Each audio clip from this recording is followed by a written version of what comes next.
Tokimeki Memorial 2 was released in the year 1999, in the slowly flickering years of the dating sim boom. Despite maybe waning interest in the genre at that point, the excitement for this game from both otaku and mainstream audiences couldn't be understated. It only makes sense after all. This was a game coming from Golden Age Konami, and the true follow-up to the very game that started the rise in popularity in the first place. Tokimeki Memorial 1 managed to captivate audiences through its simplified approach to high school love and nostalgia. This game wasn't the first dating sim, not even the first popular one, but unlike those before it, it presented said high school love and nostalgia in an overtly arcadey atmosphere, not unlike the short, infinitely replayable games Konami was beloved for at that time. It was endearing. But all of that was in 1994. 5 years had passed since then, and that meant 5 years of attempted successors and competitors. Sega's Sakura Taisen, Bits Laboratory's True Love Story, and NEC Interchannel's Sentimental Graffiti for examples. All of these games had released after Tokimeki Memorial 1, amassed sizable followings of their own, and either already had sequels out and on the market, or they were in the making. Not to mention a slowly rising microgenre in romance visual novels with the hugely successful Touhart in 1997. I wasn't an otaku in 1999, I wasn't even alive then, but I can only speculate that there must have been some doubt around this game. It looked good, sure, and systems like the voiced EVS system seemed ambitious, but could it live up to not only the original game, but its legacy and that which followed it? Regardless, it released on the PlayStation in 1999, only about half a year before the release of the PS2, and it's one of the best games ever made. I regularly think it's the single best game I've ever played, but don't just take my word for it. It's not quite as beloved as the first game, but it still has devoted cult following in Japan, and it consistently ranks high on lists of the best Bishoujo games.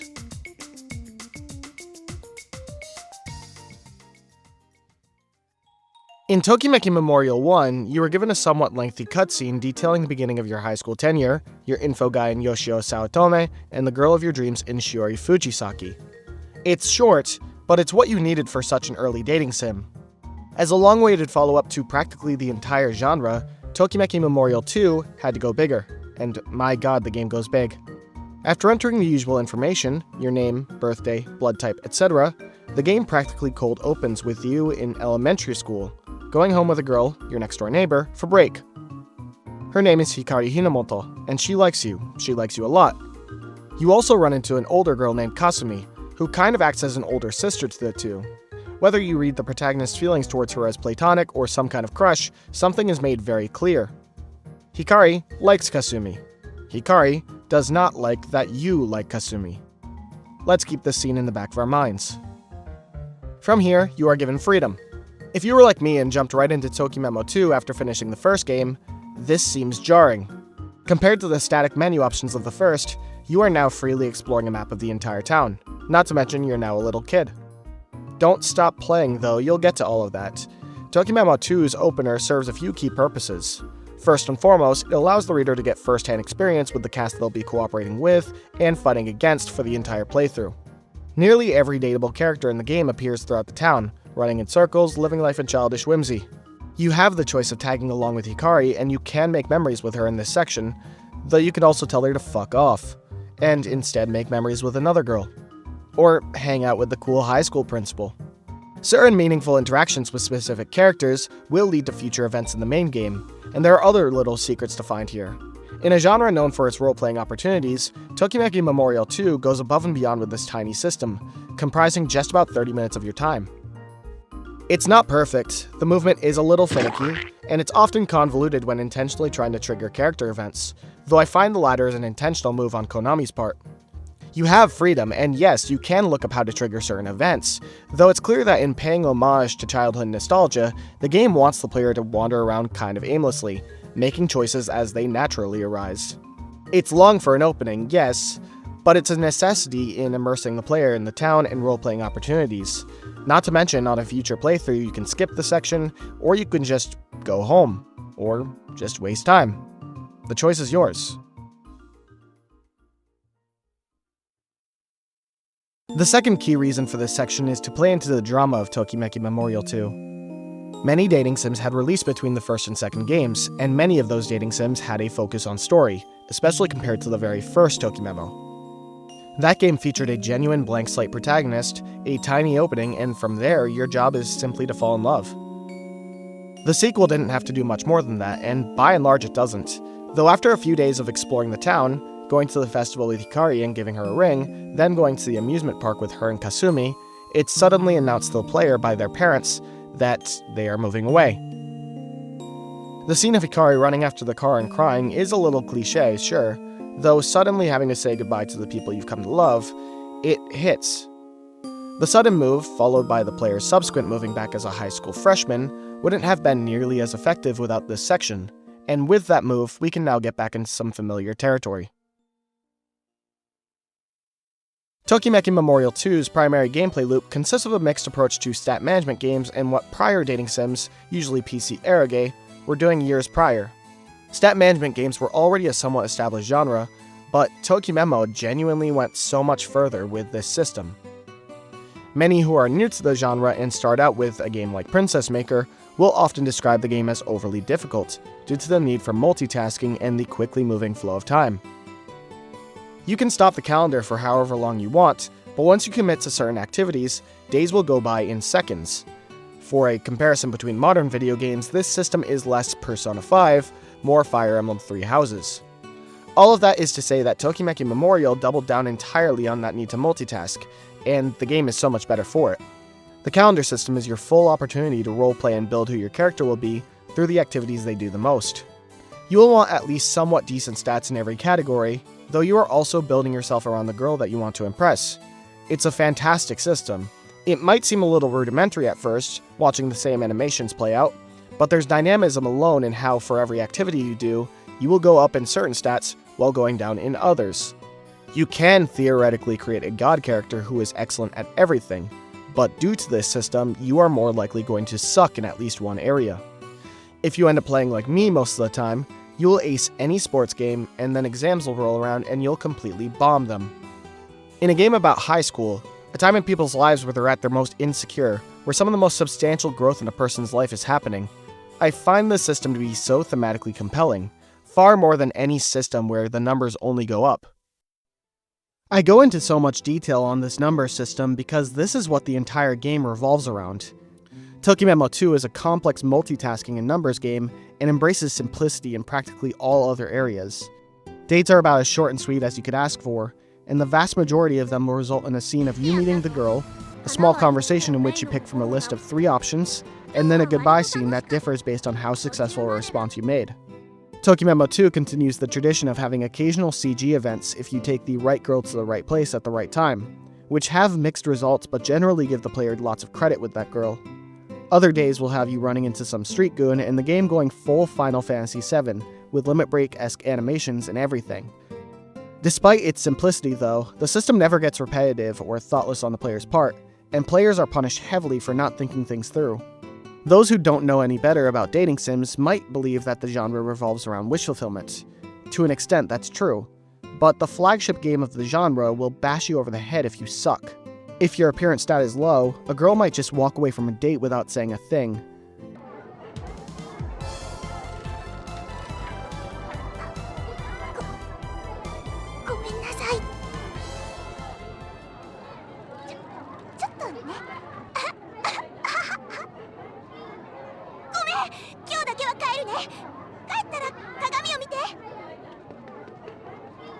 And new to this game is an entire weather system.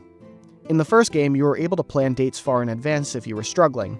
You can do the same thing here, but take a girl to an outdoor location and it turns out to be rainy or snowy, and you're in for a pretty awful date. Then, of course, there's the bomb system.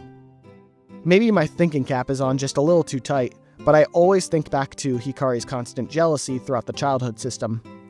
She's the mascot character of this game, the game's true ending, the easiest girl to get because she genuinely loves you from the start. But because of that love, she will get extremely jealous. Tokimemo being a strict numbers game, as you increase stats to impress the girl you like, you will meet other girls who are associated with that particular stat or activity. If you neglect those girls, they'll get jealous too. Don't do anything about that jealousy, and you might see a notification telling you that people are spreading rumors about you. Don't take care of those rumors, and they will eventually catch up with you and potentially damage your reputation with every character in the game. Just a couple of these bombs going off might send you into permanent bad ending territory, and yes, there are bad endings, a couple of them actually.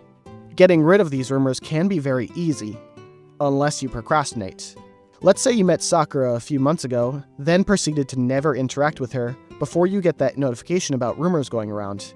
You could just take Sakura on a date, or even get her a birthday present, or just ask her out on a date. Usually a girl turning you down will still get rid of those rumors even for just a short amount of time. But what if you never got her number?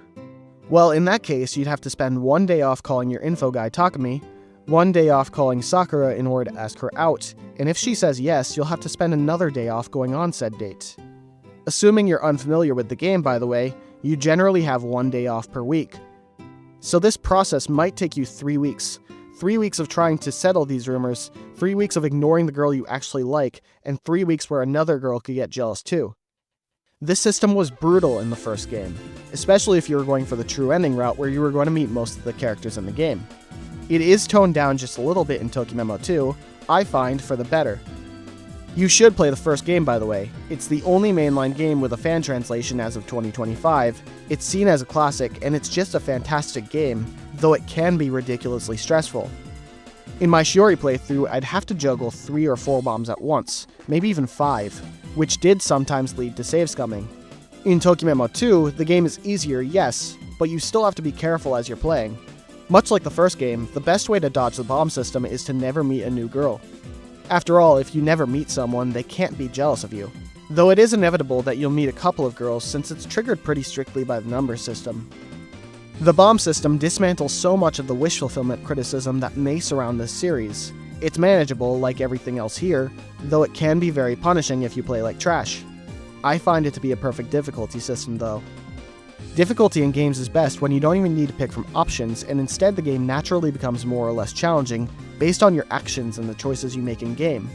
The bomb system exemplifies that.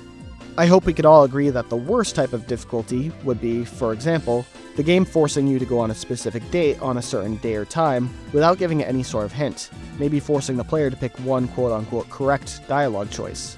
Maybe you'd fear that Tokimemo 2 might fall into that with its dialogue system. And truthfully, I cannot denounce that possibility since I've only played this game 6, yes, only 6 times. But no, if you play well, you build yourself around a certain girl, and you never stop taking her out on dates, you will get a good ending. There are some secret girls you can meet through certain activities, much like the first game, but those are almost never directly advertised by the game, and are seen as a fantastic bonus that you can unlock. This game's strengths revolve so much around taking everything great about the first game and making small additions or refinements, particularly those that enhance replayability. The game is the single most replayable I've ever played, because of its short runtime of about 5 hours. You can easily knock out a playthrough on even a busy weekend. Of course, there are a multitude of different endings, and no 2 routes will be the same due to randomization, stat, and role-playing aspects. Though there's just so many charming little touches thrown in as well, so many secrets that are just sitting and waiting to be discovered. The RPG battle system is the obvious one, but there's an enormous list of extra scenes and whole minigames. I've discovered a genuinely jaw-dropping secret in all 6 of my playthroughs, but my god, Konami didn't hold back.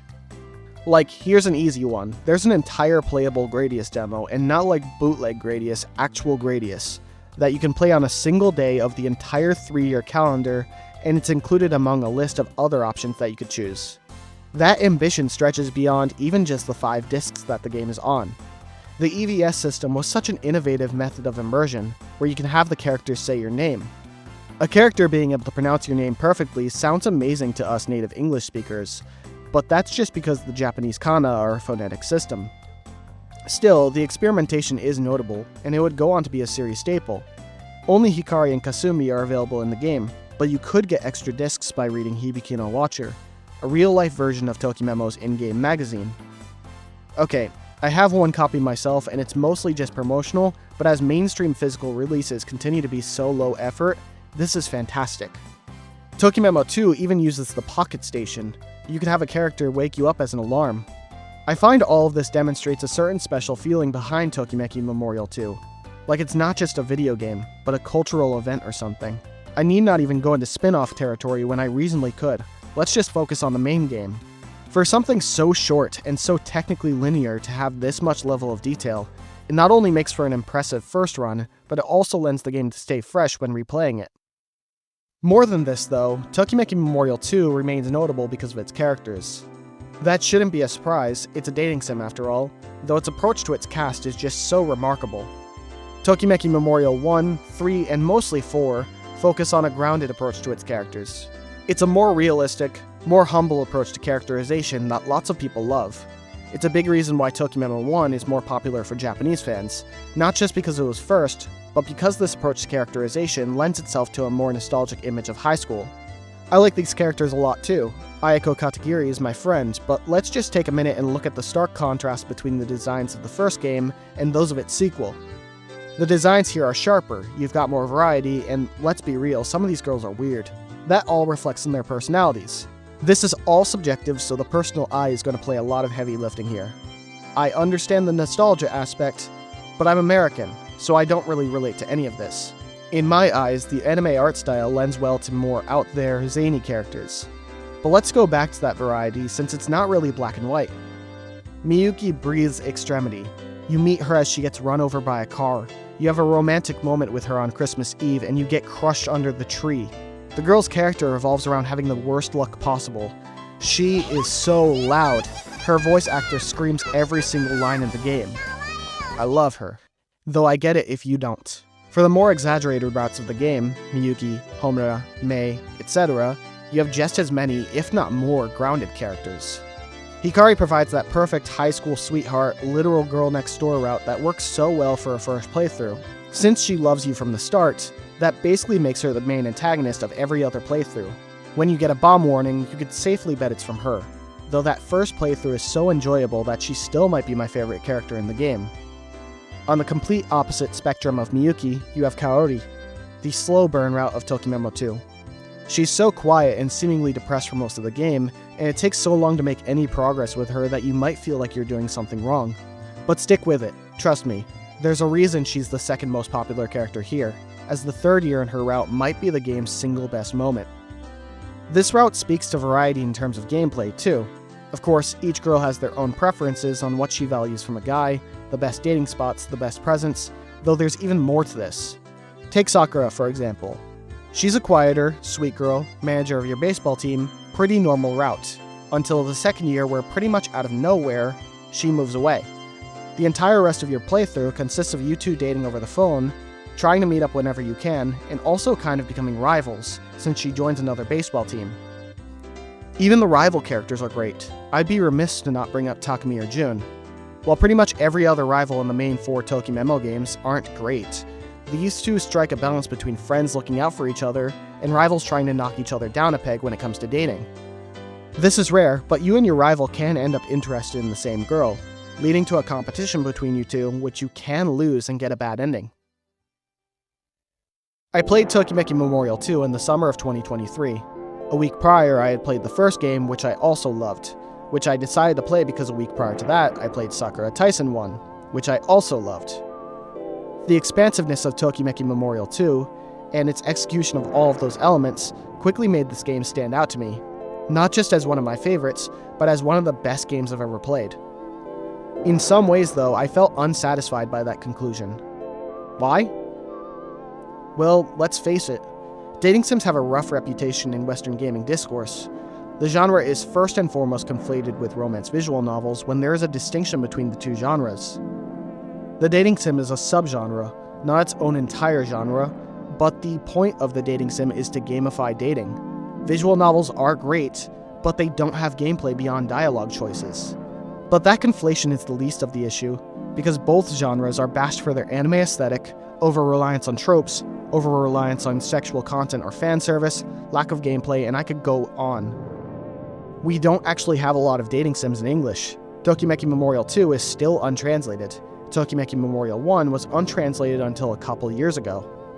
It's a weird situation where we assume a lot about a genre we've never really played.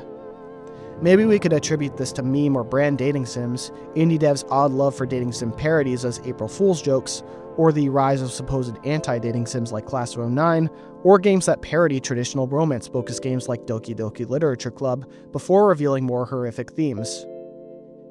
I fell into this trap as well. I never played a traditional dating sim until I picked up Sakura Taisen for practicing my Japanese. Still, I would brush off any notion of ever playing a dating sim. I wrote the genre off as trash for losers who couldn't get a real girlfriend, until I played 3 dating sims and immediately turned around on the genre.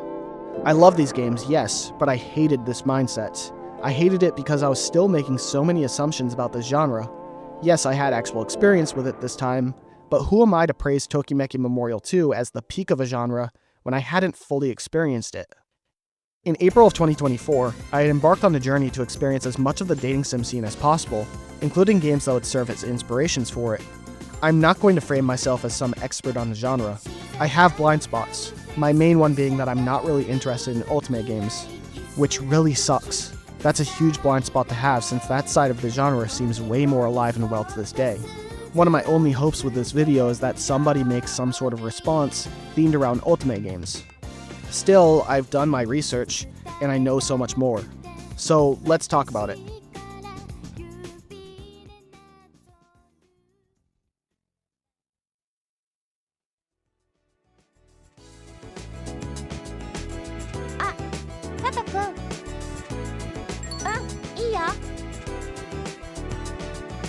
As I previously said, dating sims on their own aren't really a genre. By that, I mean they're a genre in the same way that K-pop is a genre. In reality, K-pop is a scene of pop music, R&B, dance, etc.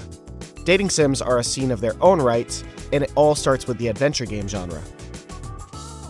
ADVs are often known in the West as a type of visual novel, though they predate the term visual novel by over a decade. They had been established as a popular genre in Japan with the Portopia serial murder case by Enix and became a mainstay of the Famicom. Nintendo dabbled in these games too, with Famicom Mukashi Banashi and Famicom Detective Club becoming well-known examples, though there's another one. In maybe a bit of a shocking twist, dating sims find what is commonly seen as their origin point with a first-party Nintendo game, an ADV known as Nakayama Miho no Tokimeki High School. You play as a random high school boy who just happens to go to the same school as real-life J-idol Miho Nakayama. Your goal is simple: win over your crush, make sure nobody gets in your way. It's primitive in the way that these Famicom-era ADVs typically are. If you don't know what I mean, play the girl who stands behind. That being said, so many conventions of this genre can be found here. The high school setting, the often obscure methods of unlocking endings, though more importantly an emphasis on the little details for the sake of immersion. With every dialogue choice you're given, you also have to provide a certain facial expression to match it. You have to think carefully about the expression you want to give, depending on the context of the situation. What could be seen as the selling point of the game could be seen right on the game's front cover. Occasionally, you're put into a scene in the game where there's a phone call, and a number will flash on the screen. You, a Japanese guy in the 1980s, would enter that number on your real-life telephone and listen to a pre-recorded message from the game. It's these small details that make Nakayama Miho no Tokimeki High School worth mentioning as a notable attempt to gamify or simulate romance. That being said, it's still a very primitive game. There are multiple endings in a sense, but you really just want the good ending. As for that image we see in Tokimeki Memorial 2, the opportunity for role-playing that leads to so many endings you'd actively want to earn, we'll have to skip forward a few years and look at Japan's PC market. Dokyusei released in 1992, produced by up-and-coming era game developers Elf for the PC-98 and later about a million other consoles. For those who don't consider Nakayama Miho a true dating sim, this is typically where they would define the scene's true beginning. The premise is maybe even more basic this time. You've just begun your final summer vacation, you have no personal obligations, time to get laid. Compared to the relatively linear ADV style of Nakayama Miho, Dokyusei features a full open world and practically lets the player loose for all of it. You're on a running clock where each place you visit will move time forward just a little bit. Within this town are a set of women who you could potentially end the game with. There's a lot more to manage with this game too. You have to understand the potential time and location of the girl or girls you are pursuing, on top of managing your finances. You really don't want to end up broke in this game since, obviously, dates cost money. Otherwise, there's just so much more freedom offered to the player in Dokyusei. You can pursue just one girl and end up having a really short playthrough, or you could try to tackle as many as you can.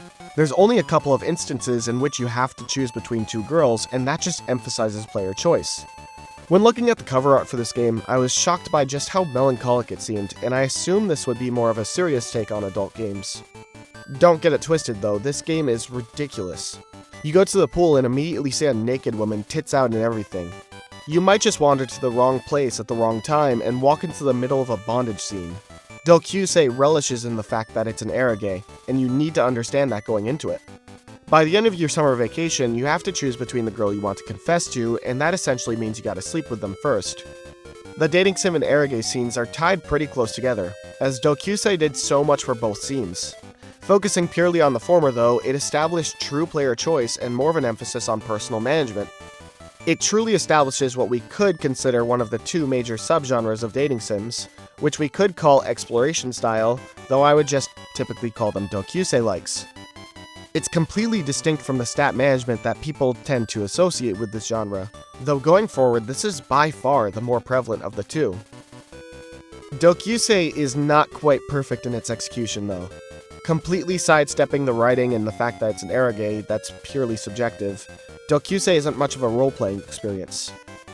The protagonist is a fully realized character of his own, and you're playing his story whether you like it or not. When you boil it down, Dokyusei often feels like a game of running back and forth, trial and error style, looking for girls, fighting nerds at the trivia house for their lunch money, and add to that the fact that you have to switch discs on PC98 every half second, and Dokyusei stands as more of an interesting relic of history than a truly beloved video game. Even the Steam remake made a point to add a mode that effectively removes all challenge of the original, turning it into what's pretty much a visual novel. Still, its influence is undeniable. We've covered the Dokyusei type of dating sims, so we've got to move on to the other side of things. We're going to go into more familiar territory now. Princess Maker helped popularize what is now known as the raising sim genre, which emphasizes pre-planning on a strict calendar system, multitasking, and preparing for disaster, while trying to make your assigned character into the best version of themselves, in this case, a daughter given to you. The series Sotsugyo made this genre just a little bit more complicated, as it brought this genre into the school setting. You play as a high school teacher, with the important task of trying to stop your students from turning into alcoholics, prostitutes, or your wife. This game brought forward even more of a need for multitasking, and it makes sense that just a little bit down the road, this genre merged with dating sims when we finally got Hatsukoi Monogatari. So this game is actually pretty interesting. You basically get to pick the time period where your story takes place. This game beat that other one to the punch when it comes to stat management dating sims, but this game sucks, and there's only one girl in your playthrough. Yeah, this game's pretty bad, and nobody here has even heard of it. I literally had to add it to backlogged myself. But this leads us to Tokimeki Memorial in 1994. Tokimeki Memorial changed everything. It's a near-perfect balance of realism and the arcade style that Konami was known for in the mid-1990s. Relaxing for the most part, with the potential for things to go horribly wrong. The game might have dropped manual city exploration and the management of funds, but all the same it introduces so much more. Tokimeki Memorial's introduction of a true jealousy system means difficulty no longer comes from the trial and error, and sometimes tedium of finding a character, but instead managing the emotions of the characters around you. As previously mentioned, Tokimeki Memorial 1's bomb system is uniquely unforgiving, and if you aren't careful, you could end up facing 5 bombs or more within a single month, something that only becomes more difficult if you go for the true ending of Shiori Fujisaki. Most of what I praise Tokimeki Memorial 2 for can be attributed to the very first game as well. The fact that this type of game was so well executed the first time around says so much, and it's really no wonder that this game is still seen as the classic of the series in Japan. Talk about attention to detail, the amount of hidden scenes, minigames, the fact that there's full voice acting in a game from 1994, the amount of music in this game, the fact that each character in season has its own associated theme. Tokimeki Memorial goes above and beyond. Nakayama Miho no Tokimeki High School laid down the groundwork for dating sims. Dokyusei set in stone that it's a genre, but it's Tokimeki Memorial that started a golden age. From here on, we see a set of games that tend to follow in the footsteps of either Dokyusei's exploration style of the genre, or Tokimeki Memorial's raising sim style. If you want more of the stat management types of games, you're not going to find much. True Love 95 is one of the more well-known retro dating sims in the West. Honestly, because it's one of the only dating sims to actually get a Western release. It's available in English, including on GOG. Parsley isn't particularly well known for making great games or great eroge, and True Love is no exception. That classic PC98 disc switching aside, if it was bad in Dokyusei, it's so much worse here. There's not much strategy required to get a good ending. True Love feels like a cheap imitation. Piacere e Yokoso fares quite a bit better. The stat management still doesn't require much strategy, as rather than needing to balance those many emotions, you can effectively raise stats high enough in one area and you're set up for a good ending. This time, Piacere e Yokoso succeeds in that it aims to tell more of a real story this time. Despite a penchant in the Western sphere to label Tokimeki Memorial a visual novel, story takes a backseat to gameplay, and the plots of the girls don't usually last too long. Rather than trying to copy Tokimeki Memorial, Piacere e Yokoso takes a different approach, and it's fine for it. Despite Tokimeki Memorial's popularity as a stat management game, it's those exploration games that were more common and more successful generally. One of Tokimeki Memorial's biggest rivals in popularity was Sentimental Graffiti. As a kid, you frequently found yourself moving all throughout Japan, finding new friends and people you loved only to leave a short time later. You receive a love letter in the mail in your senior year of high school, but there's no return address, and there's so many girls you could think of who could have sent the letter. You spend 1 year traveling all throughout the country, meeting these girls while staying on top of schoolwork. Sentimental Graffiti looks and feels really cheap. The opening is the girls dancing in the Four Kings Abyss. Despite that, Sentimental Graffiti is actually a really solid time. Maybe this is due to the game having a proper jealousy system. If you ignore a girl long enough, they will start repeatedly calling your home phone, which heavily impacts the energy you have for traveling. It often is as simple as occasionally dating other girls when you feel like it's been a while, but that's easier said than done when you are spending so much time traveling between places, and the quicker methods of travel, shocker, cost a lot of money. Though, like Tokimeki Memorial, Sentimental Graffiti features an excellent difficulty system. You don't even have to meet these girls in the first place. If you just happen to go right to Fukuoka and immediately think the guitarist girl is cute, you can spend the entire rest of the playthrough moving back between Tokyo and Fukuoka. Maybe you can notice the experimentation taking place through Sentimental Graffiti, and that's a pattern that continues into the late 1990s. Tucked away in its own little corner is True Love Story, a game series that never quite made that huge splash, though all that it strives for is nonetheless palpable. This especially goes for True Love Story 2, which came on 3 discs, letting you choose a different semester of school with different characters, scenarios, etc. True Love Story differs from these other games in that it takes place over a much shorter period of time, around a month, lending itself to shorter playthroughs as well as making each individual day matter that much more. General gameplay is kind of like a streamlined Dokyusei, in which you could choose from a couple of locations to explore during school and on the weekends, hoping to meet the girl that you're interested in. Honestly, the game does feel very random with how you're able to meet the girl, but that's besides the point. What sets the game apart from others is once you're able to get close enough with your crush. You're able to walk home from school together, and here we enter into a complex conversation system in which the player has to carefully choose certain topics around the girl they're interested in. Conversation systems became another mainstay feature of the genre after True Love Story, but these original games nailed it so much that it still might be the best. It's maybe a bit more forgiving here, but in True Love Story 2, at least, it feels like every girl has a unique response for every topic of choice. But we can't even stop there, as the experimentation just continued until, ultimately, dating sims started bleeding into other genres and fusing them together. Sakura Taisen was Sega's answer to the rise of dating sims, but they didn't just go for the typical method. No, Sakura Taisen is a full-blown strategy RPG, in which you play as the commander of a small theater group by day, mecha army by night.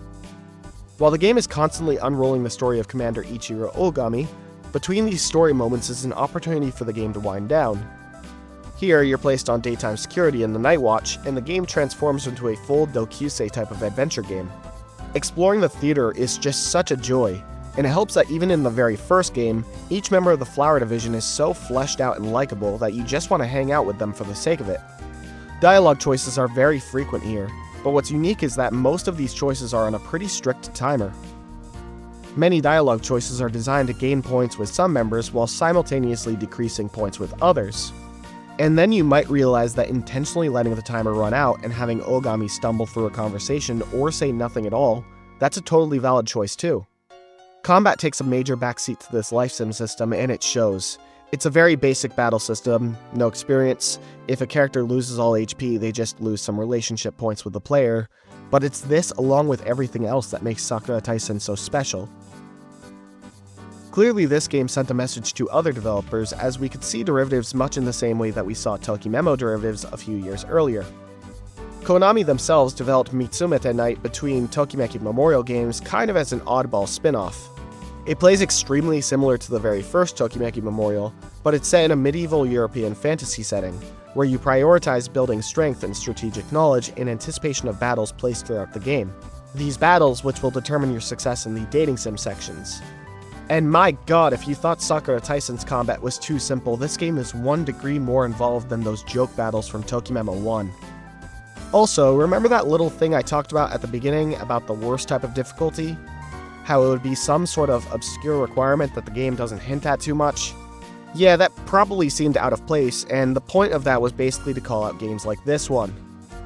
Okay, I didn't like that one too much. Sega had Sakura Taisen, while Sony had Gun Parade March. Nowhere near romance-focused enough to call it a dating sim.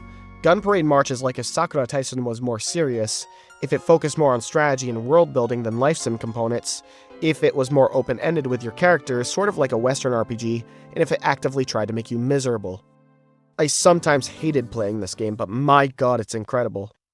This ultimately brings us to the years 1999 and 2000, where we could see the natural climax of the dating sim boom, just started 5 to 6 years earlier.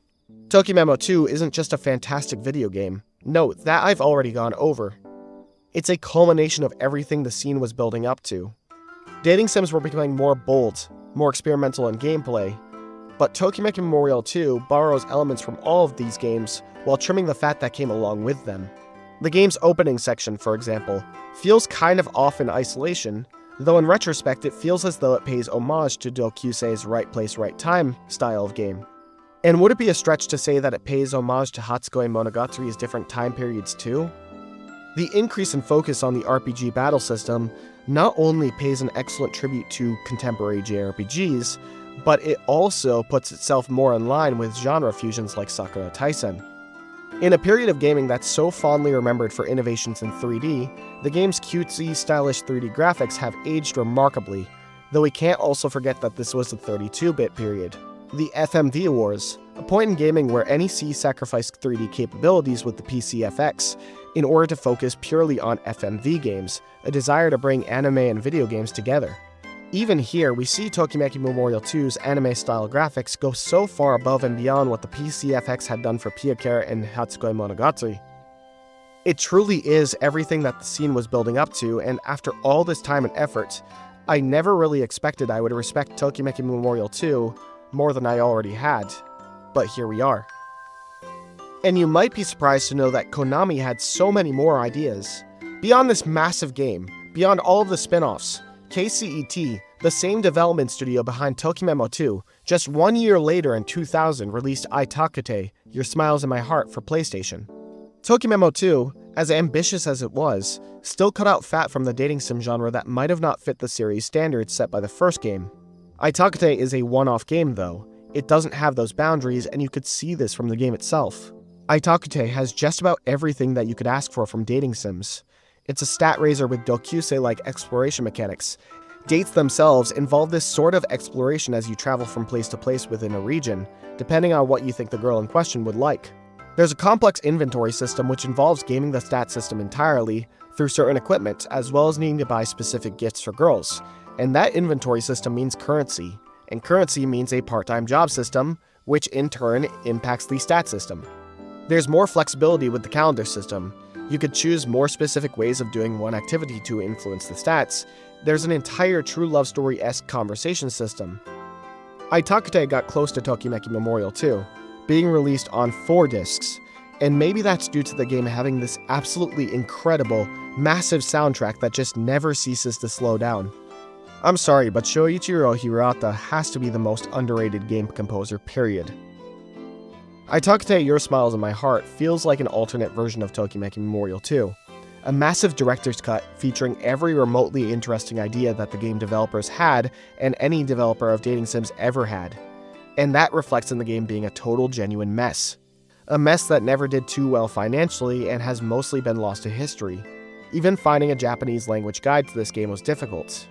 But talk about more than the sum of its parts. This was the turn of the millennium for this small corner of video games, and it's reached these stunning heights that could have and really should have continued into the PS2 era. This was where CDs turned to DVDs, and games became more polished than ever before. Konami must have thought the same thing at the time.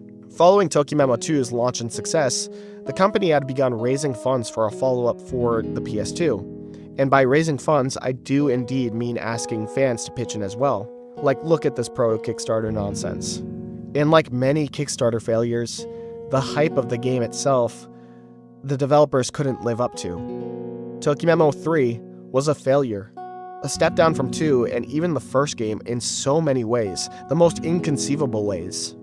It's a fine game for the core elements that made the original games good, but it's a terrible sequel. That's emblematic of where this era of dating sims went. The 2000s should have kept the upward trend for the genre going, and it just didn't.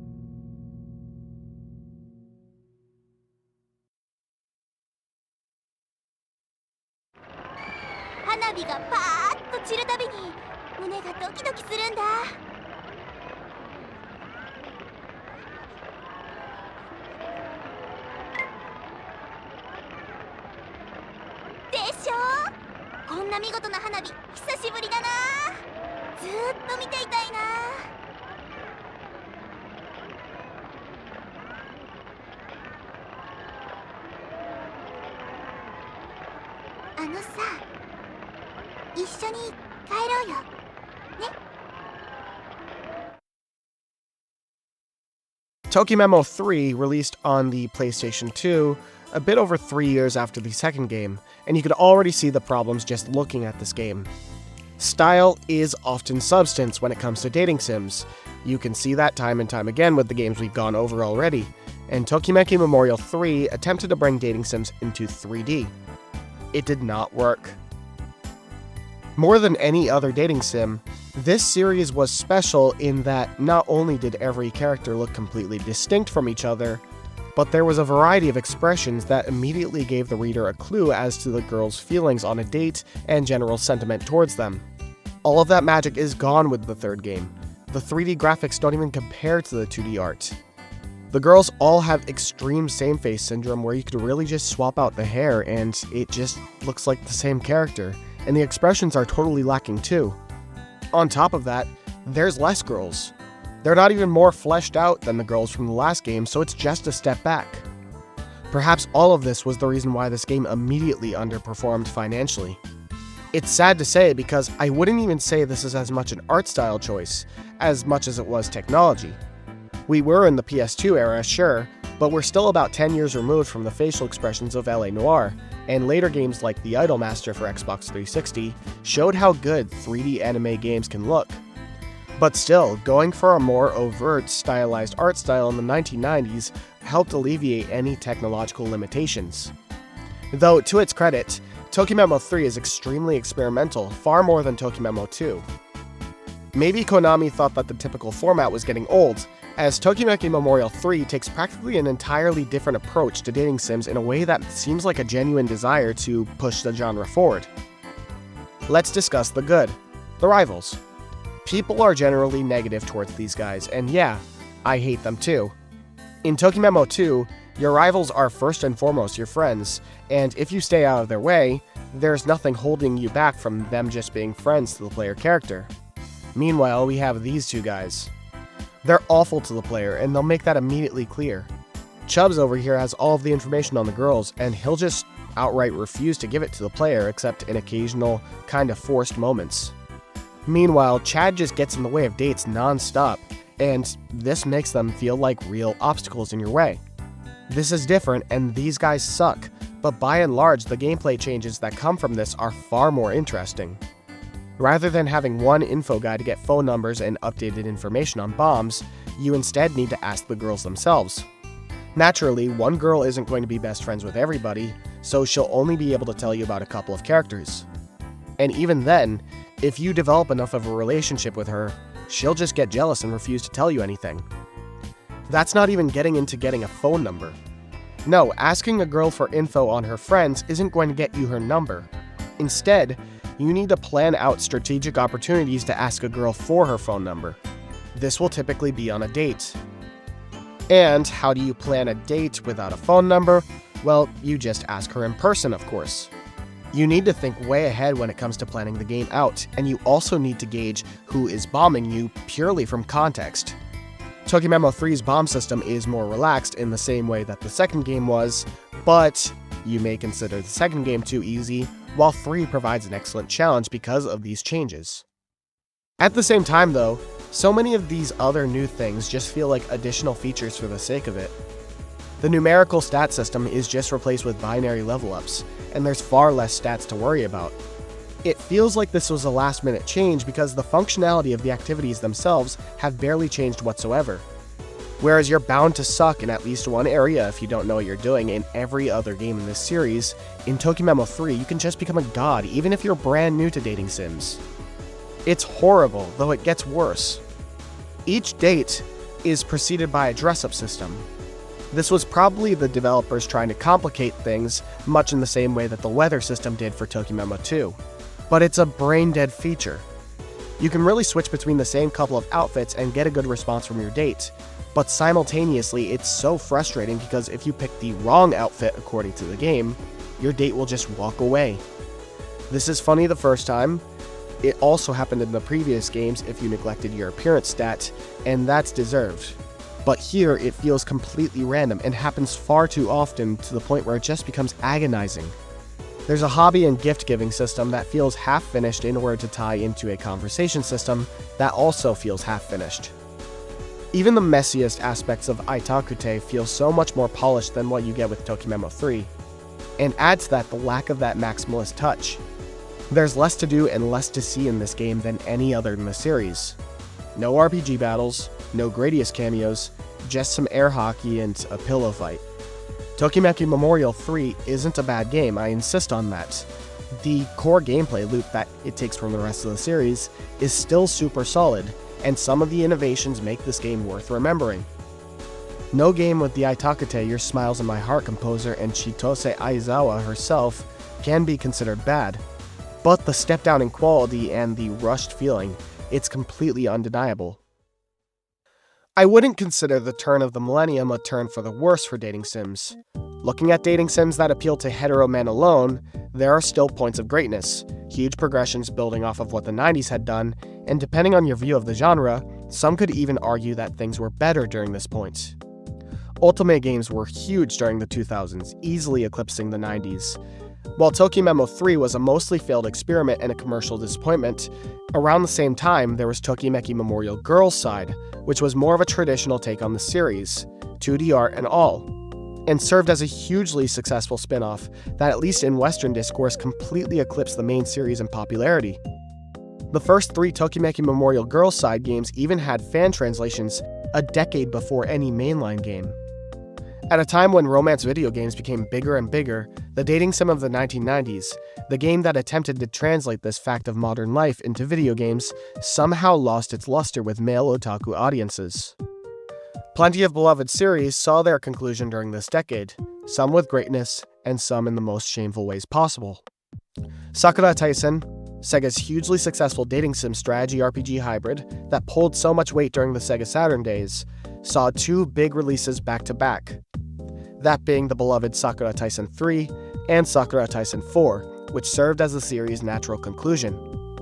Both games were a big success on the Dreamcast, both were well received from fans and critics, and Sakura Taisen 3 even got a PS2 port when Sega ditched consoles. Great stuff. On the other hand, the series has since tried to reboot itself a couple of times. Both reboots, which came out in 2005 and 2019, were released for their respective PlayStations, focused on new casts, were officially localized, and also commercially floundered. You can now find one for too much money on eBay, or you can find the other in PS4 bargain bins. Sega has remastered and compiled practically every single game they've made, so why they've never released any compilation of the original series since 2006, overseas or domestically, your guess is as good as mine. Sentimental Graffiti finally got a sequel in the year 2000. Very unique premise, much like the original. So get this, in Sentimental Graffiti 2, the protagonist of the first game fucking dies, I'm serious. You play as John Hugenuts going around romancing the same girls as the last game, who are scarred and mourning the loss of the last guy. Very cool. So that series died. What else? Well, Elf was doing pretty well in the late 1990s. They made Yuno, and that game helped inspire endless visual novels.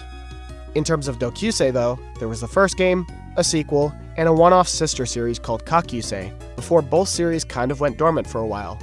Until the 2000s, when after all of this time, Kakyusei 2 was announced. It looked good, the game came out in 2004.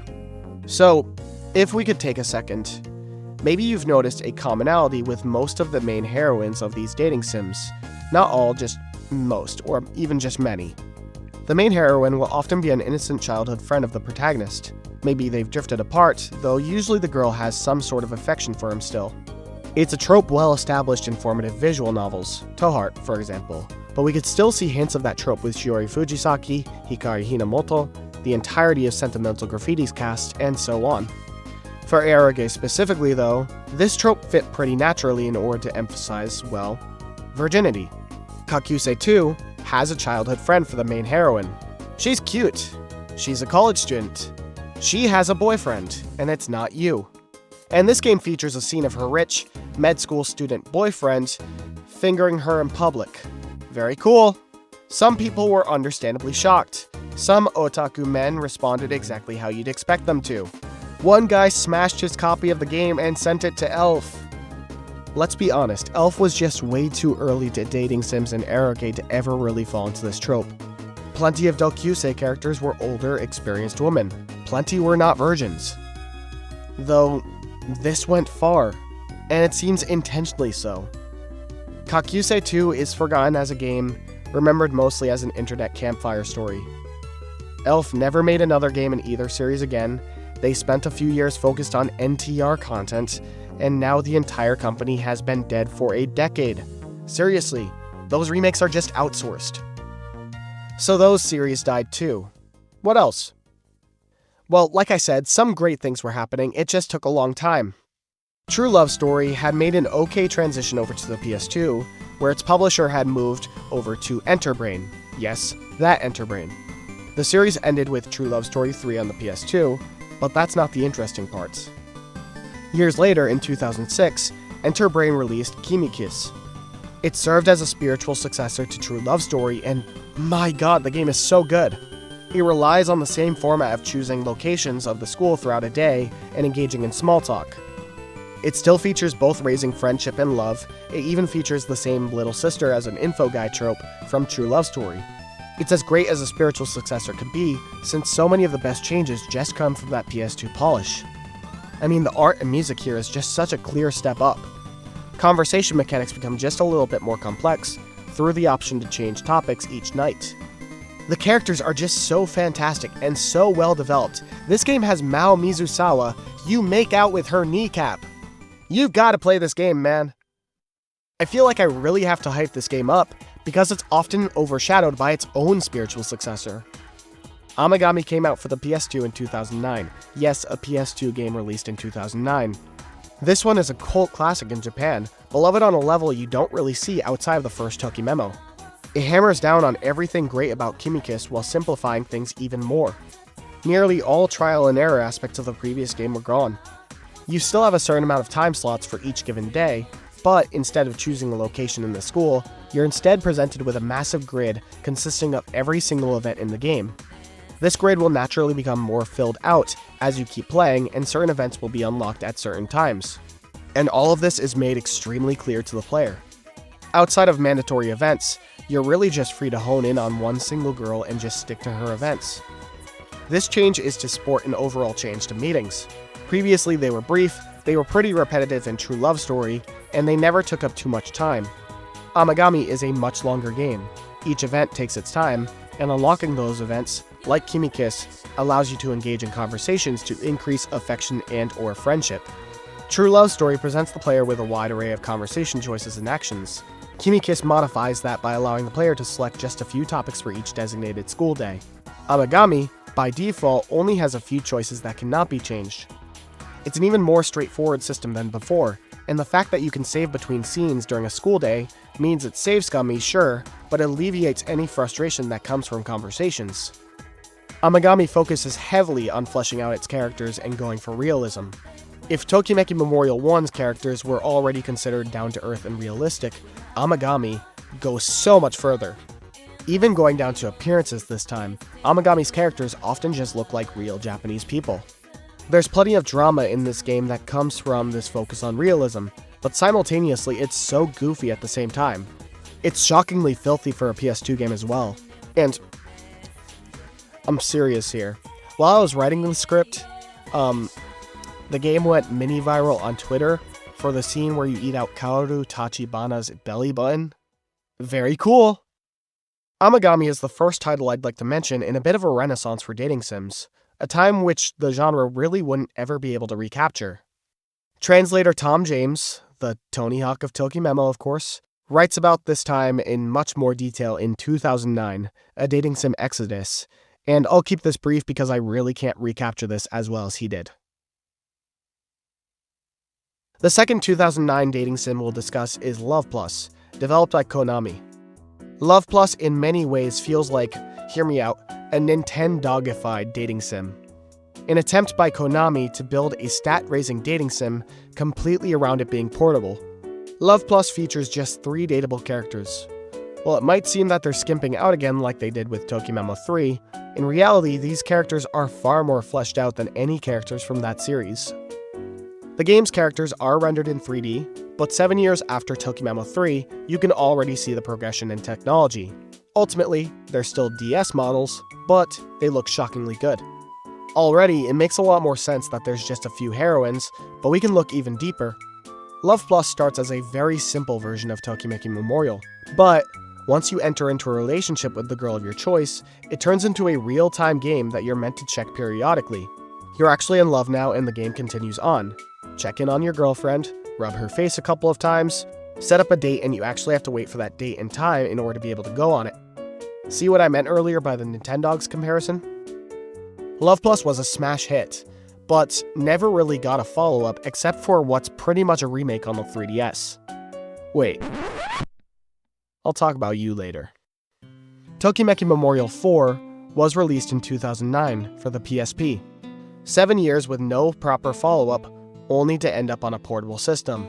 Tokimemo 4 is the logical and thematic conclusion of this series, bringing things back to Kirameki High School, the setting of the first game, and likewise bringing mechanics back to something more in line with Tokimemo 1 and 2. There's some new features, a skill tree, equipment system for a more enhanced RPG system, but this game isn't going for anything ambitious like the second game had done, the third game had done, or even Itakute Your Smiles in My Heart.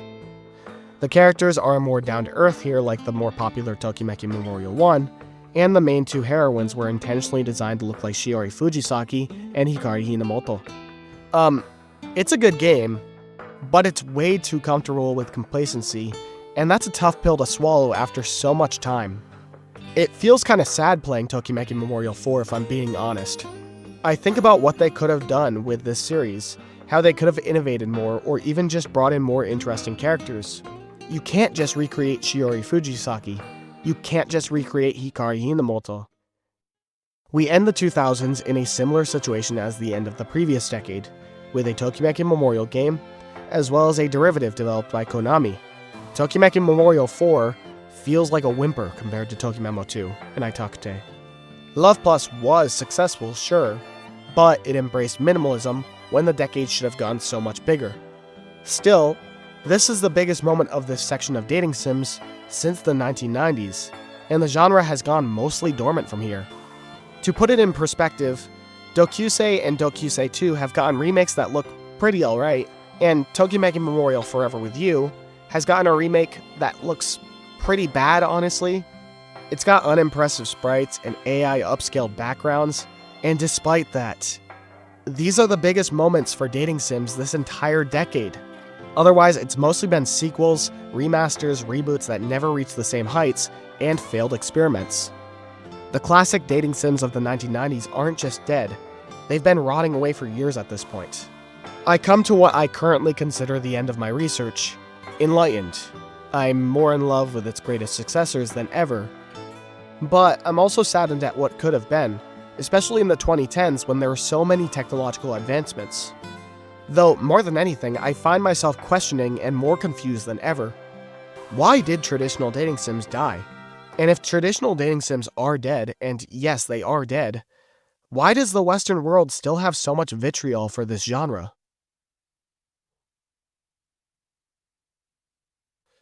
Sorry, I probably shouldn't hype up that question. It's a pretty simple answer, actually. First, video games aren't nerdy.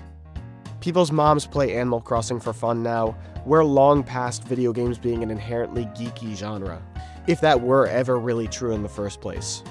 Some games are nerdy, and so naturally they'll get picked on by people who have not played a game without a gun, ball, or sword in it. To be completely fair, I do sympathize with some naysayers. I don't condone it, but I get it. The 90s dating sim boom occurred when it was far more common for large Japanese games to stay within Japan. That only really changed with the 2000s, and people underestimate how much work Atlas USA and other localization companies did in changing that. Even then, it wasn't perfect. Let me remind you that we're still waiting on Mother 3, and think about how much work fan communities had to do in order to make Xenoblade Chronicles available in English. Video games have changed a lot in the last 20 years, and a rise in niche Japanese games getting localized just also happens to correlate with a massive drop-off in the output of traditional dating sims. Unless you're already into untranslated Japanese video games, you're likely not going to understand what traditional dating sims are and what they look like. Despite that, the term dating sim is a pretty common buzzword for video game fans. Western and indie devs have this awesome, hilarious thing where they turn their game into a dating sim for April Fools every year. And trust me guys, the joke gets funnier every year, keep doing it. They really love doing this, so they must know something about dating sims, right? Let's see what some of their favorites are. Yeah, you probably guessed right. They're all visual novels and they're RPGs. None of them are actually dating sims. So visual novels came out in the 1990s as well. Elf did a lot for the genre with the game You Know, and then Toeheart came in and it popularized the genre as well as its focus on romance. Somehow, with the rise of romance visual novels, Westerners started to conflate this genre with dating sims. I love plenty of romance visual novels, don't get me wrong, but they're not dating sims. I mean, in this case, you can literally just look at their names. Dating sims simulate dating. Visual novels are novels with visuals. But choosing a dialogue option once in a while does not make for an attempt at simulating dating, especially when you can look at other genres of visual novels and they have the exact same gameplay. Or, some romance visual novels don't have dialogue choices and they're just novels. But I get it though. If you look at a Tokimeki Memorial date and you look at a scene from Clannad, you show it to the average video game fan, to them it'll look the exact same. Turns out the vast majority of hatred dating sims get, it's actually just vitriol for visual novels. And I'm fine with making fun of a genre, but really the only two games to get it right in this case are Super Paper Mario and Undertale, somehow. General hatred of visual novels is another very odd part of gaming discourse, but that's for another day. The other games often labeled as dating sims are RPGs with romance elements. Persona, Harvest Moon, Stardew Valley, etc. Baldur's Gate 3 was probably called a dating sim as a joke, but we can throw that in here as well. Weirdly enough, when people who don't know what they're talking about bring up Persona when talking about dating sims, I think that's the game that hits it the closest. It's not a dating sim, but it takes obvious cues from the genre. It has a calendar system, social stats, and the PS2 versions of Persona 3 have full-on jealousy mechanics. Though many unfair criticisms thrown at the entire genre of dating sims aren't so much found in these traditional ones, but instead these hybrid games or games with elements of romance. Characters immediately falling in love with the player? Please, it usually takes a full year in Tokimeki Memorial before a character even likes you. But Baldur's Gate 3, my character was smacking lips with Shadowheart by like the third day of the game. Grindy, unless you find numbers in general to be grindy, which would be very surface level analysis, none of these games that I talked about are grindy. There is Harvest Moon though, where you build up relationships with characters by just giving them the same object over and over again. Meanwhile, I think every dating sim fan knows that you can't pick the same dating spot twice in a row without getting punished by the game. I say all of this not to launch criticism at some very beloved games. I love plenty of these games as well.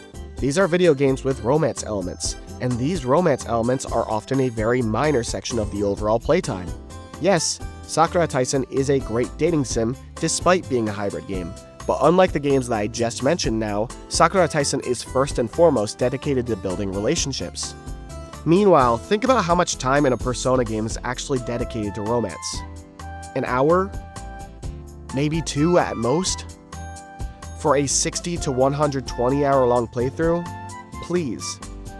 There's a cultural misunderstanding in the Western world surrounding dating sims and what they actually are, to the point where when you really think about the criticisms that the genre gets from these guys, they don't make sense at all. But here I'd say the onus of this problem is not on the fans, but in this case Western publishers, for glossing over this genre back in the 90s and the 2000s, and still glossing over it to this day. Yes, dating sims do have a bad name in the West, but 20 years ago, that was the same case for JRPGs or really any overtly Japanese game.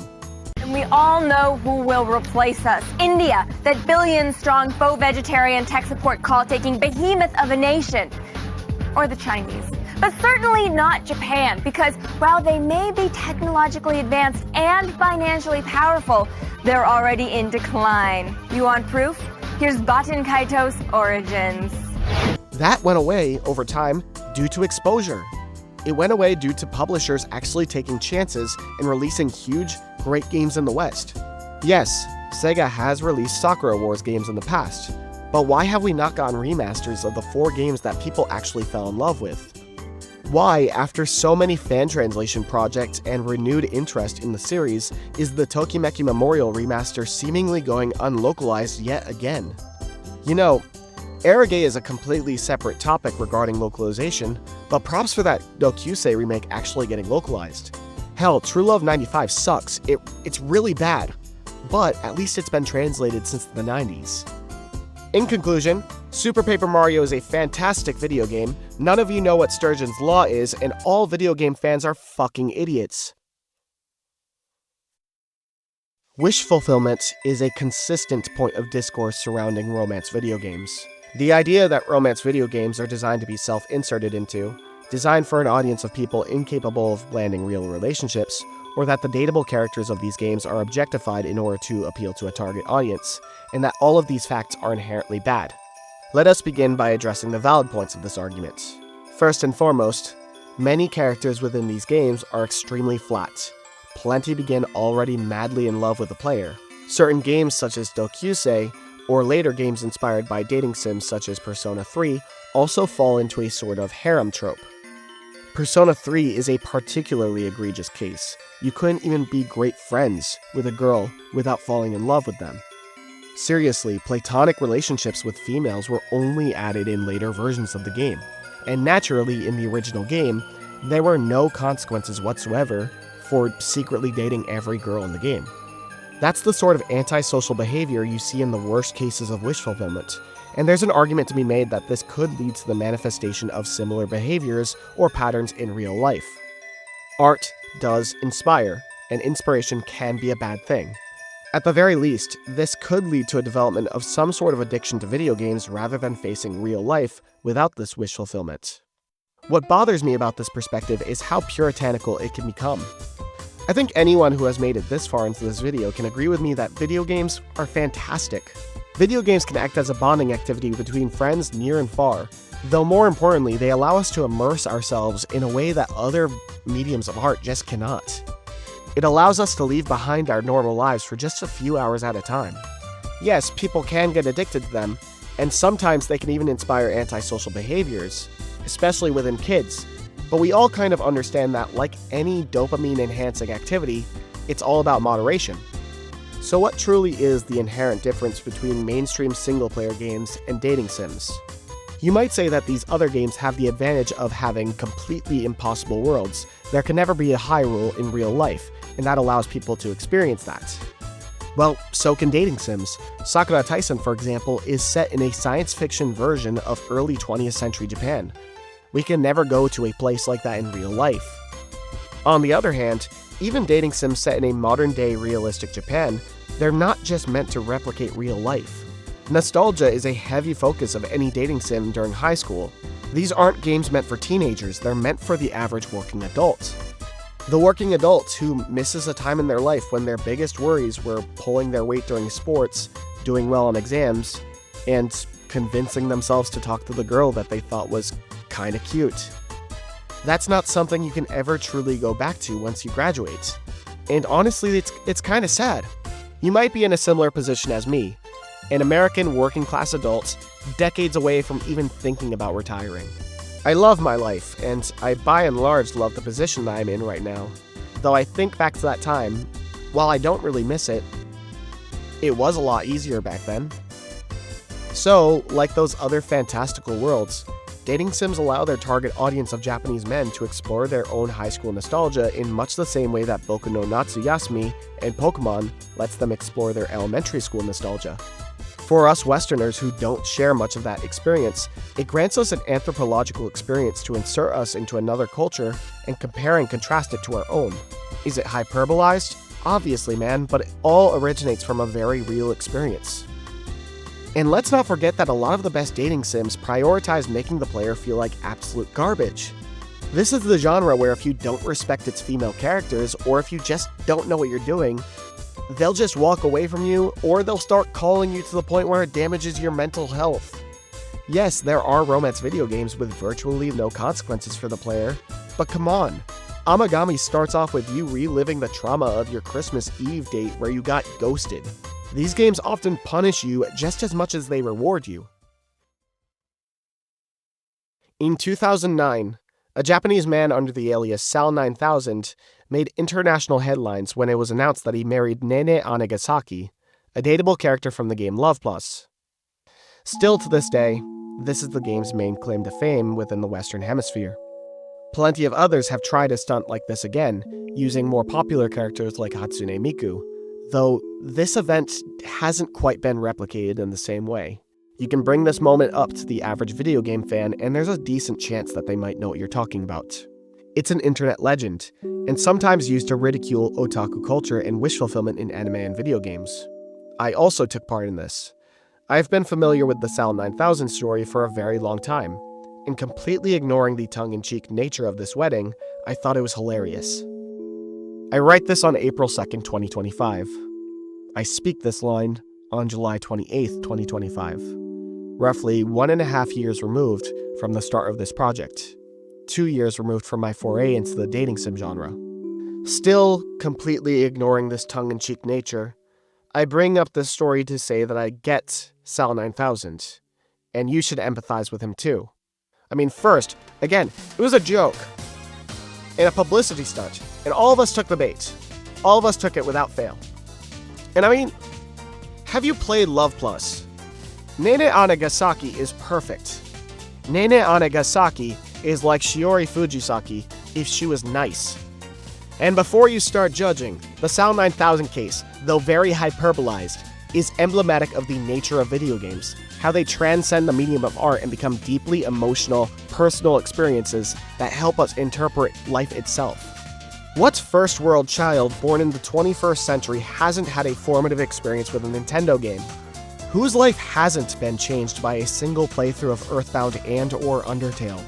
I need no satire or punchline whatsoever to confess that every meaningful decision I've made in the last 8 years has been directly because of Persona 5. That's the Sal9000 case. I am Sal9000, and the fact that you willingly sought out and clicked on this video, you're probably Sal9000 too. Yes, I realize I'm getting carried away here. Our takeaway? Don't be fooled by sensationalized news stories taken out of context. The wish fulfillment offered through dating sims isn't any worse than what's offered through your favorite single-player games. Dating sims allow people to explore impossible worlds like any fantasy game does, while not taking away the punishments that are expected from these games. Not to suggest that wish fulfillment without consequences is inherently bad either. That's just a conversation for another day. This wish fulfillment isn't a bad thing, it's a great thing in fact. It enhances your immersion and overall experience with art. In the best cases, they can even act as a lens into a different culture, or perspectives we are incapable of truly understanding. Your favorite single-player game isn't any less inherently lame than Tokimeki Memorial. And if we were to remove any and all wish fulfillment that runs the risk of antisocial behavior or addiction, we undo so much evolution and history. We undo the violence of Doom, the side-scrolling of Super Mario Bros., the absurdist concept of Pac-Man, and we revert back to playing Pong in arcades. And you don't want that, do you? Why did dating sims have to go? That's the last question that really confuses me more than anything else. Ultimately, it's the one that can't really be answered clearly. Romance visual novels were huge throughout the 2000s and to this day. Plenty of the most beloved games of the last 10 years feature romance or dating sim elements. There is interest in this genre. So where have they gone? Well, we could start out with some of these genres. There's a clear correlation with the fall-off of dating sims and the rise of romance visual novels. This game isn't spoken about much in English communities, since for so long the series went unlocalized, but Touhou is huge in Japan. Its legacy is genuinely so much larger than Tokimeki Memorial. More importantly though, the game sent a message to fans and likely developers that you can tell a commercially successful love story in a video game without the need to even have gameplay. Furthermore, you can tell a story that focuses even more on love through cutting out a middleman, that is, game design. We can see some of this impact through dating sims of the 2000s.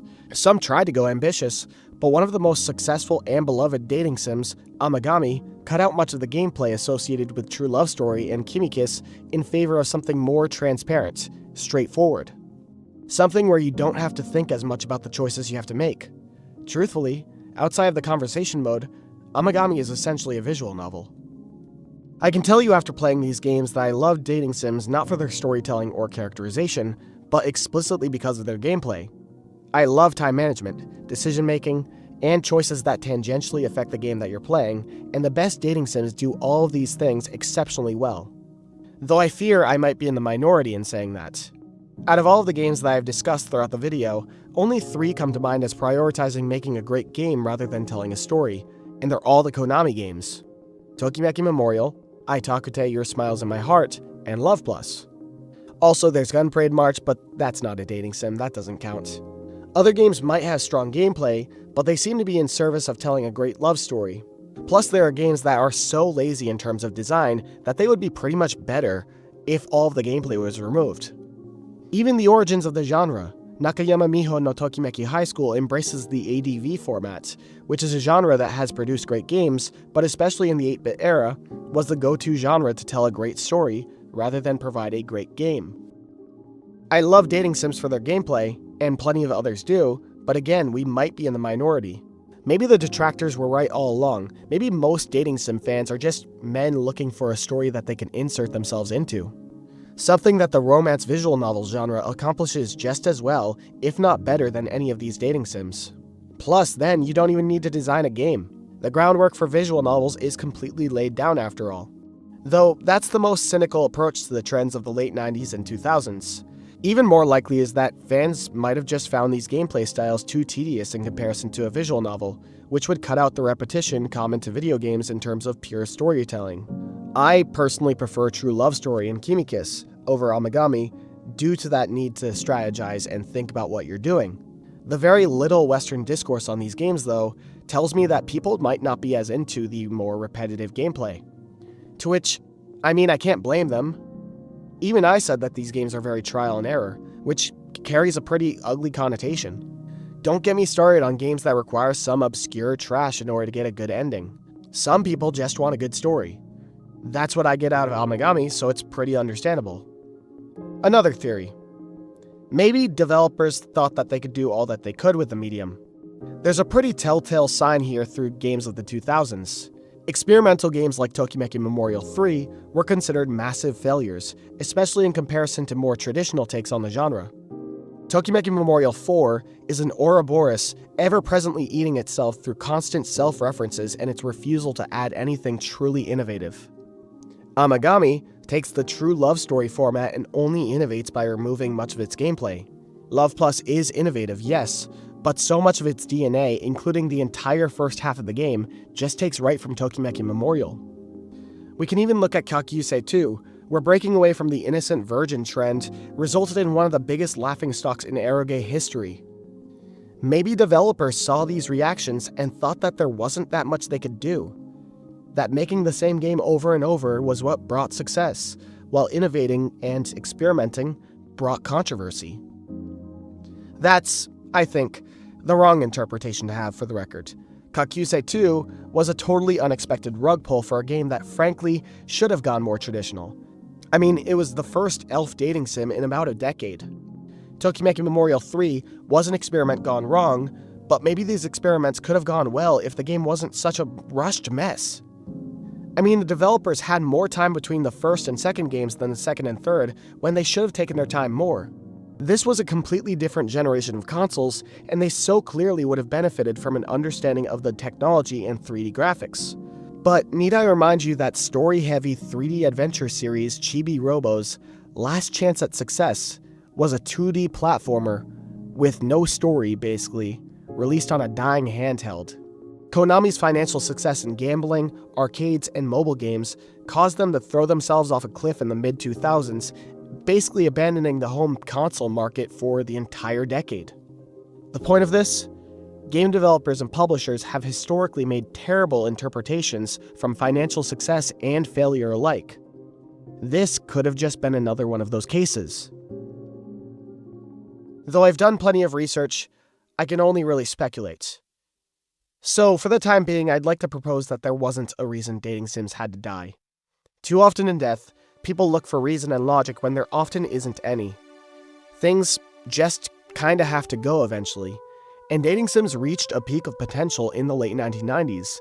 Not the highest possible peak, but a peak regardless. And then following this peak, things just never really hit that same high. We shouldn't quite mourn its loss, I think, but instead celebrate what it has brought to video games and art in general.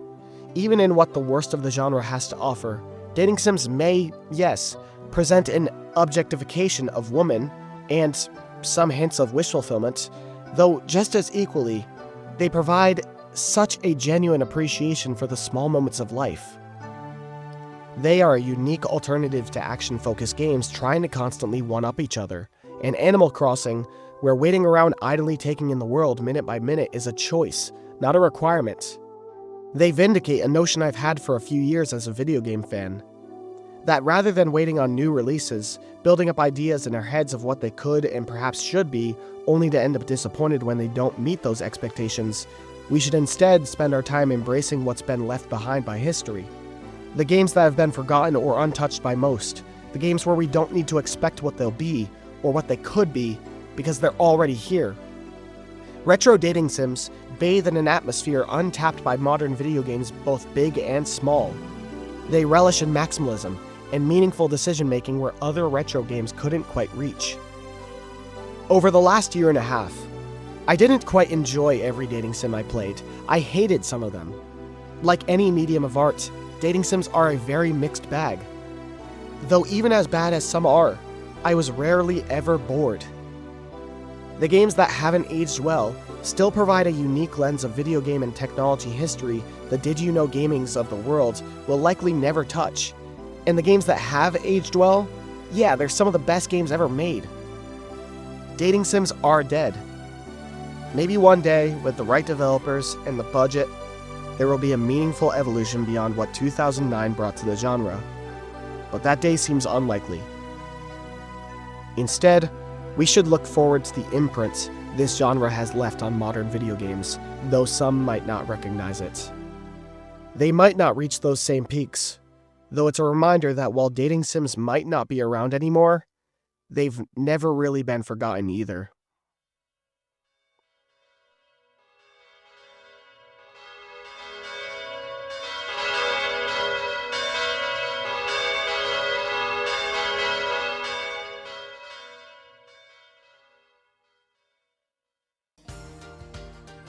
Hey there, appreciate you sticking through to the end.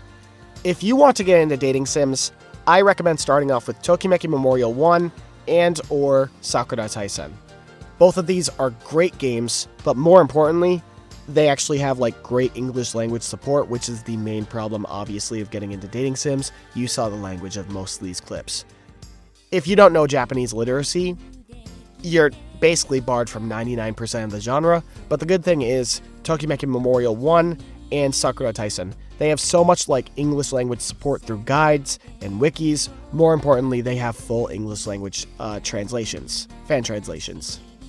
So there you go.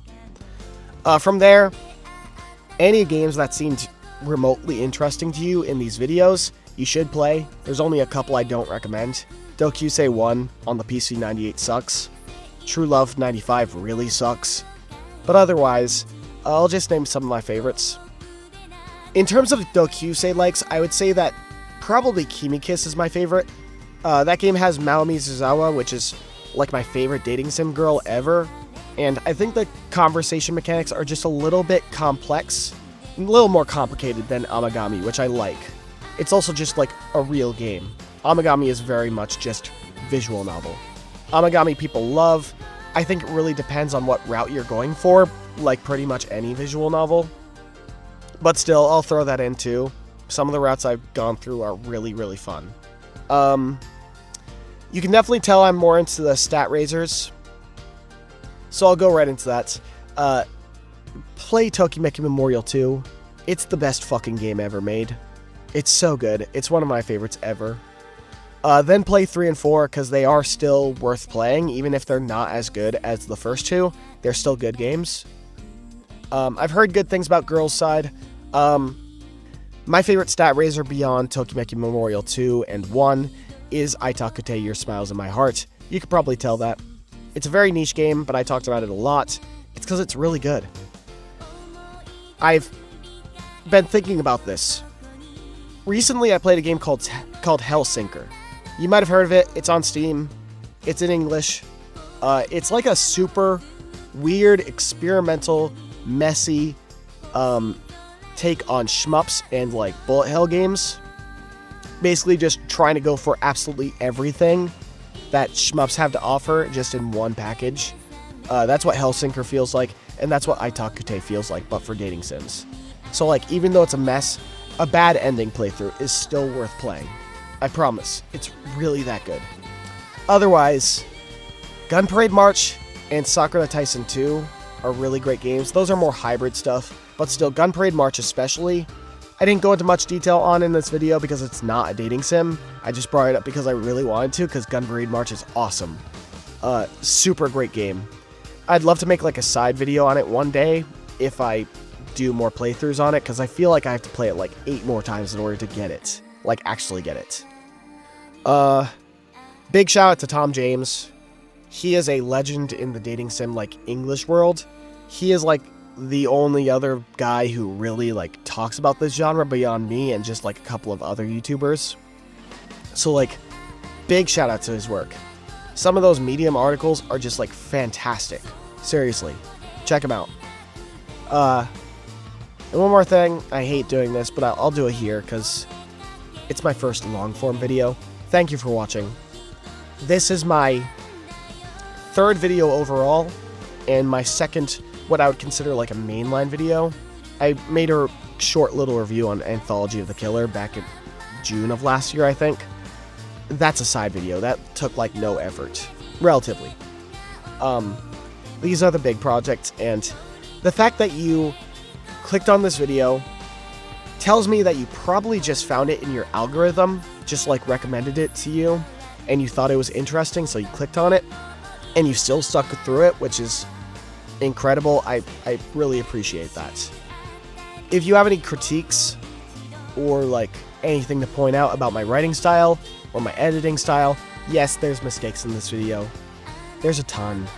I kind of let myself make these mistakes even though I go for perfectionism, because I'm new. I'm a new YouTuber. I'm a good writer, but I'm a very new YouTuber. Anyway, if you have these critiques or criticisms, respectfully, I'm not going to see any of them. I upload these YouTube videos and then just let myself forget about them, because they take so much work. So, I leave the comment section open, but that's purely for like discussing the topic of this video. So if you have any recommendations for dating sims, or like any discussion on like otome or things I missed, that would be awesome. I'd really appreciate that. Otherwise, I really think that's it. Yeah, that's it.